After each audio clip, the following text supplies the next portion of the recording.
Hi, my name is Carrie and I'm 32 years old. A couple of years ago, I went through a divorce. It was a tough experience, but now I feel like I'm in a place where I can talk about it, so here I am. I've always felt like I lived an average life.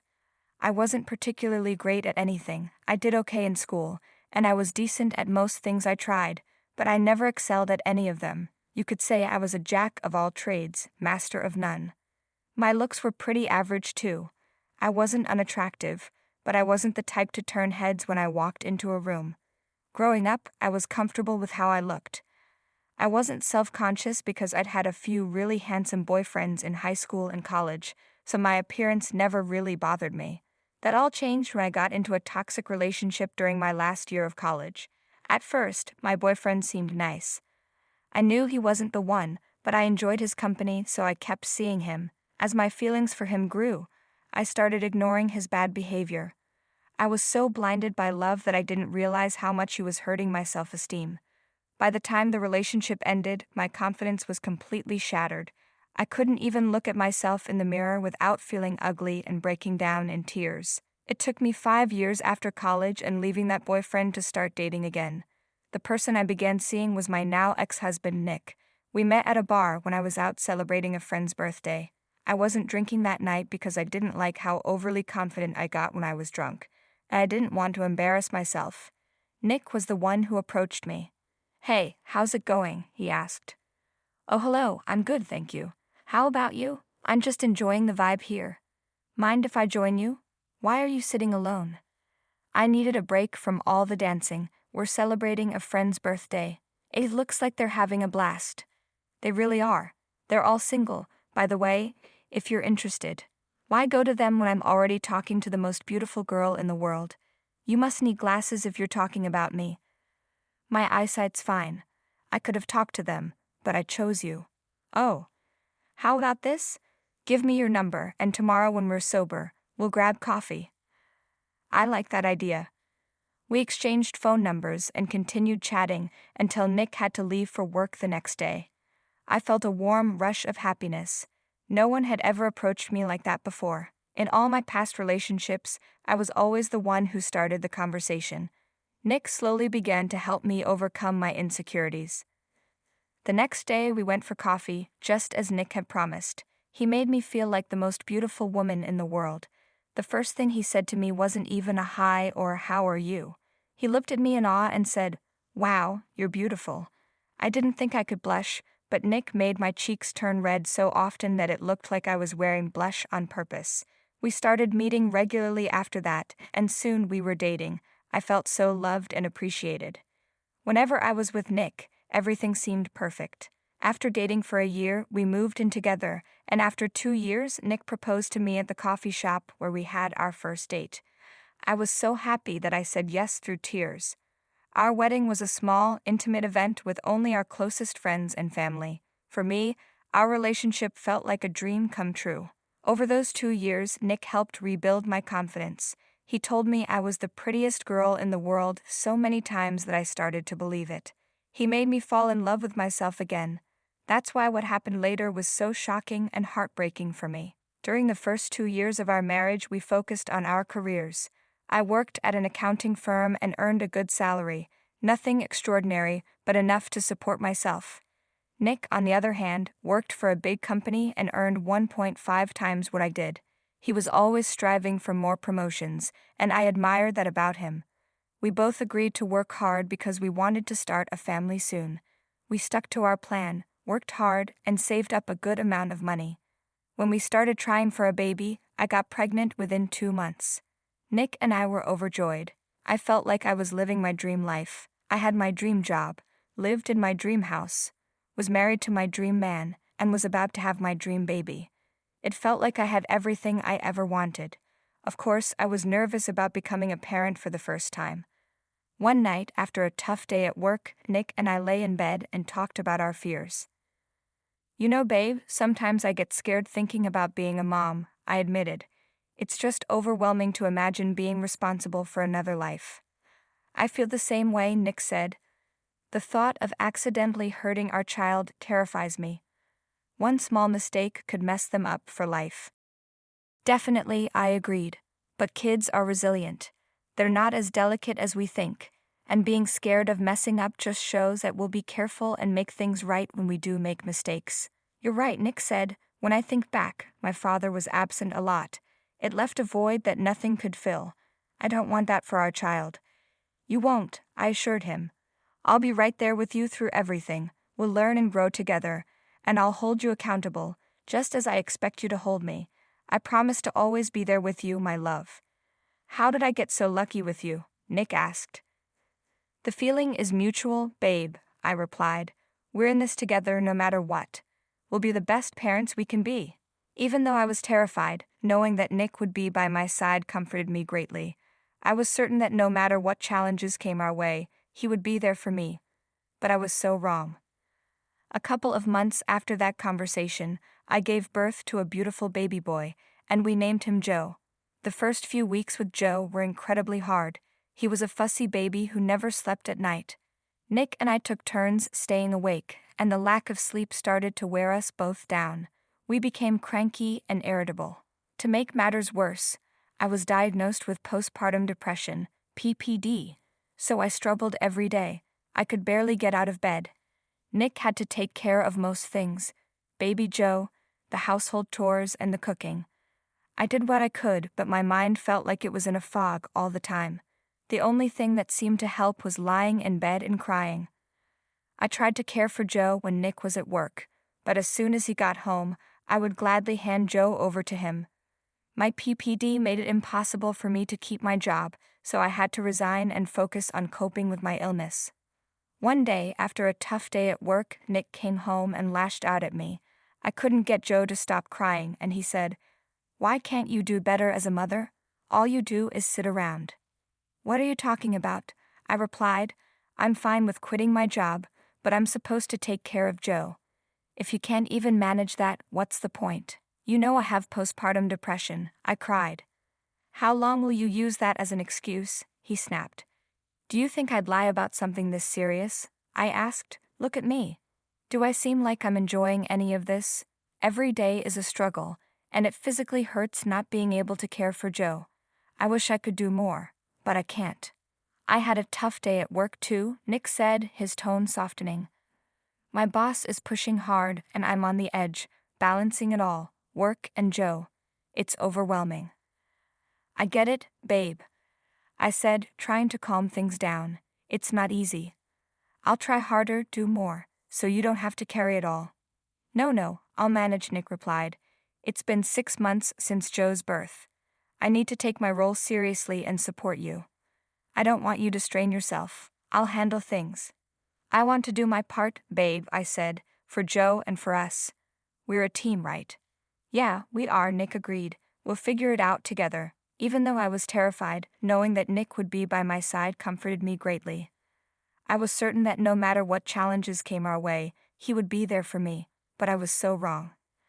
I started pushing myself to fight through the fog in my mind. I took care of everything around the house while looking after Joe. The only thing that comforted me was food, which is why I gained about 30 pounds. I didn't have the time or energy to work off all the food I was eating. I began to notice that Nick was spending less and less time at home. He still did his share of the responsibilities, but he was always working late. When he came home, he was too exhausted to talk to me or spend time with me. It hurt a lot because I was already struggling, and the one person who was supposed to be my support wasn't there for me. Every time I asked Nick why he was away so much, he said he was working towards a promotion for us. I just wanted one night with him, but he never seemed to want that. Even on weekends, he would lock himself in his office and work. Over time, I stopped asking and got used to his absence. One day, Nick surprised me by asking me to go with him to a work dinner. I was so excited that he was finally taking me out, so I went shopping and bought a nice dress. I got dressed up, dropped Joe off at my mom's place for the night, and expected a compliment from Nick, but Nick didn't say anything. I let it go, hoping the event would lift his spirits.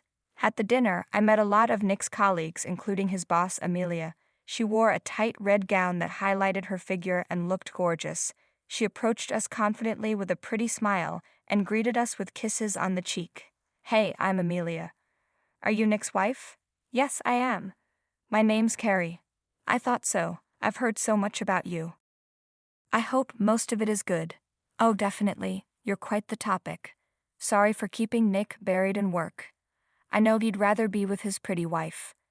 Well, you better get him that promotion then. Oh, believe me, he's very close to getting one. That was good to hear, but the whole time, Nick just looked at the ground. He wouldn't talk to anyone when I was with him, but as soon as he left me to socialize on his own, he was open and laughing. It hurt. By the time the event ended, I was beyond upset, but I didn't bring it up because Nick didn't seem like he wanted to talk. When Joe turned a year old, he was a lot less fussy than when he was a newborn, so I had a little more free time. I decided to start looking for work, nothing too big, just something with flexible hours. After applying to a bunch of places, I finally got a job as a content writer.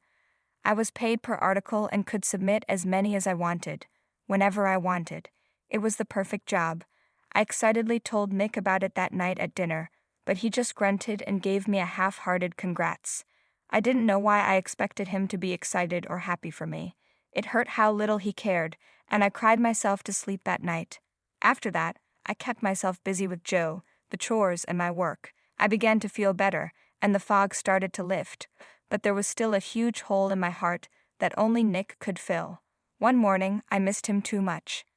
After putting Joe to sleep, I walked into Nick's office. He wasn't home, but since he spent most of his time in that office, it had become his second room. I wanted to be close to him, so I sat in his office chair, closed my eyes, and took in his scent. When I opened my eyes, I looked at his desk and couldn't help my curiosity. I wanted to know what he did in his office all day.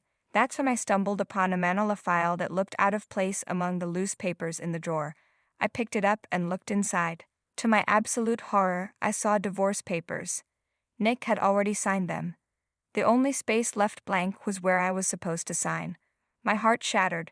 I knew things weren't perfect between us, but I didn't think they were this bad.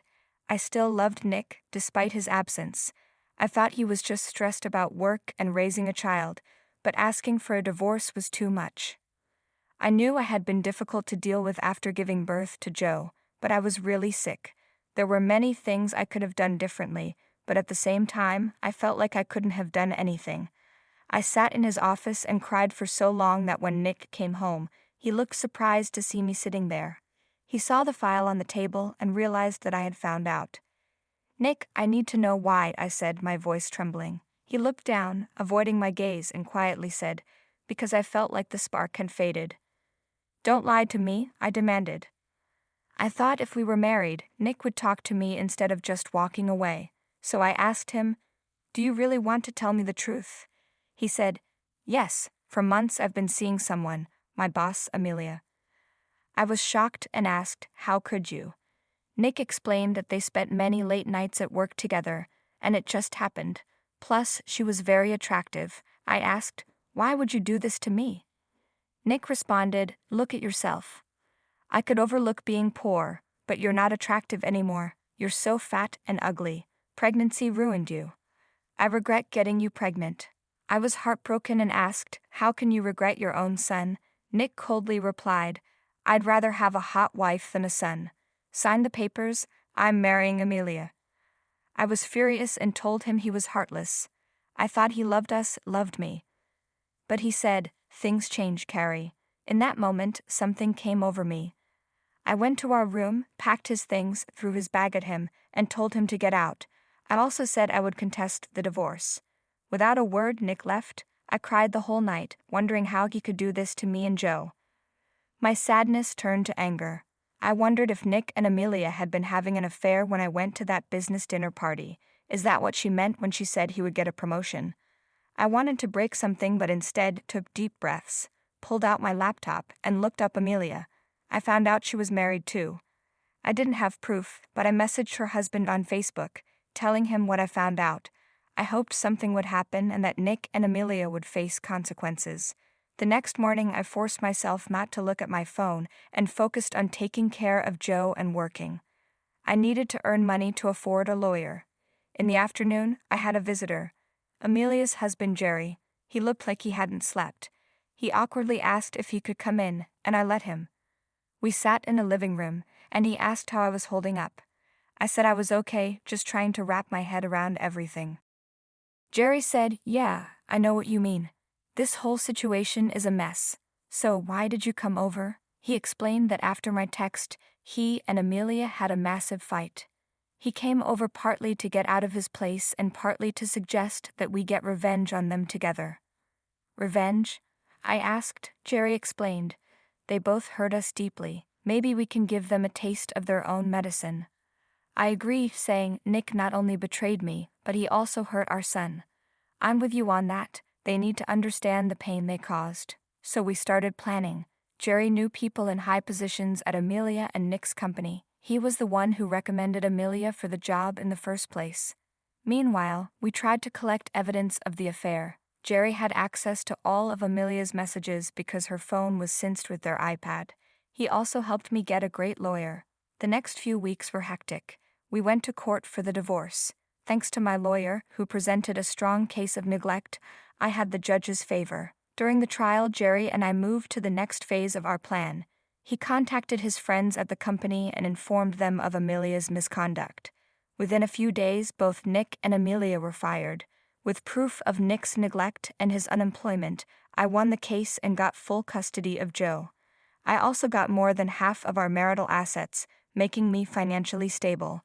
Nick and Amelia found out what Jerry and I had done, and they tried to contact us, leaving messages and emails, but we ignored them. Jerry and I started hanging out a lot after this ordeal, bonding over our heartbreak and betrayal. Eventually, we realized we have feelings for each other. Nick's constant neglect made me lose my love for him, and his actions sealed the deal. Jerry and I started dating a year after everything happened, and we still are to this day. He's great with Joe and has accepted him as his own son. A year and a half after Jerry and I started dating, Nick reached out to me. He had stopped trying to contact me 2 months after the court hearing since I never replied. He asked if we could meet at a cafe near my place. After discussing it with Jerry, I agreed. When I saw Nick, he looked haggard, like he hadn't been sleeping or eating. I have to admit, it felt satisfying to see him like that. He asked, "What's up?" "Make it quick. Jerry's waiting for me outside."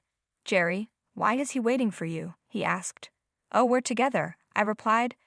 Nick got angry and said, "You got mad at me for sleeping with my boss, and here you are sleeping with her ex-husband."